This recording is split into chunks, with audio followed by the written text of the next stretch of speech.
বাচ্চাকে পুতুল দিয়ে খেলতে দিলে দুইটি বিপদে সাধারণত ওই বাচ্চা পড়ে যায়। আপনি কোনো কিছু দিয়েই ওই বাচ্চার বিপদ থেকে উদ্ধার করতে পারবেন না। অনেক সময় বাচ্চাদের ক্ষতির অন্যতম কারণ আব্বা আম্মারাই হয়ে থাকে।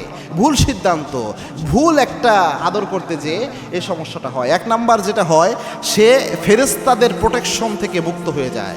অর্থাৎ ফেরেশতাররা যে একটা বাচ্চাকে রহমতের ফেরেশতার প্রোটেকশন দিয়ে রাখে, এইটা থেকে সে মুক্ত হয়ে যায়। কেননা পুতুল যখন ঘরে থাকে ওই ঘরে রহমতের ফেরেশতা ঢুকতে পারে না।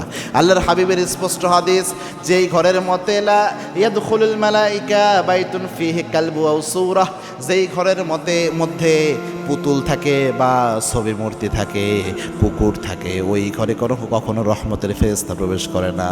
ছবি মূর্তি বা কুকুর যদি থাকে এই ঘরে রহমতের ফেরেশতা প্রবেশ করতে পারে না। তো এক একটা পুতুল তো একটা মূর্তির মতো, ছবির মতো, একটা আকৃতি প্রাণীর। তো এটা যখন ঘরে থাকে, আল্লাহর হাবিবের ঘরে কুকুরের ছানা থাকার কারণে একবার রহমতের ফেরেশতা প্রবেশ করতে পারে নাই। আর আমাদের ঘর তো কি এমন যায় আসে, তো সেক্ষেত্রে রহমতের ফেরেশতা কিন্তু ঘরে ঢুকবে না। আর ঘরে যখন রহমতের ফেরেশতা ঢুকবে না, আপনার ছোট্ট বাচ্চার প্রোটেকশনের জন্য আপনি কিন্তু ফেরেশতার প্রোটেকশন মিস করে ফেললেন। এজন্য বাচ্চাদের সাথে যখন এই পুতুল দিয়ে থাকেন বা ছোট বাচ্চাদের পুতুল দিয়ে খেলান, দুই নাম্বার ক্ষতি হয় যেটা, দুষ্টু জিনের আছর বেশি থাকে তার উপর।